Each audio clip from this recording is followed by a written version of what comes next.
Les catégories des locaux d'habitation. Bien sûr, vous connaissez tous la classification dans les 8 catégories, de 1 à 8, 1 étant le palais des mille et une nuits, et 8 étant une ruine au sol en terre battue, aux murs pour lesquels on peut traverser simplement avec la main, et le toit qui n'arrête plus la pluie. Mais êtes-vous sûr que cette classification, présente dans les services fiscaux, correspond bien à la réalité de votre terrain? Eh bien, demandons à ces magiques. Nous pouvons vérifier les ruines fiscales, c'est-à-dire tous les bâtis ayant une classification inférieure à 6, soit de 7 à 8. Nous avons donc 31 locaux sur le territoire qui correspondent à des ruines fiscales. Bien sûr, on peut interroger chaque fiche en rentrant dans le descriptif détaillé. Bien sûr, on peut exporter la liste, mais on peut également cartographier ces biens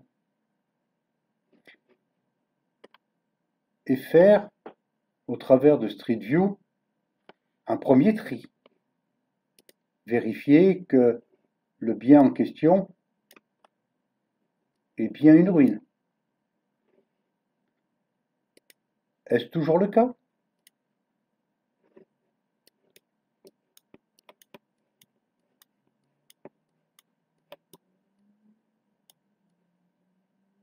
Effectivement, certains sont assez délabrés, mais sont-ils tous des ruines? Une petite visite terrain s'impose peut-être. De la même manière, à l'inverse, on peut chercher les bonnes catégories. Interrogeons donc les catégories de 1 à 3. Il n'y en a pas sur le territoire. Cela signifie que la classification commence à la catégorie 4.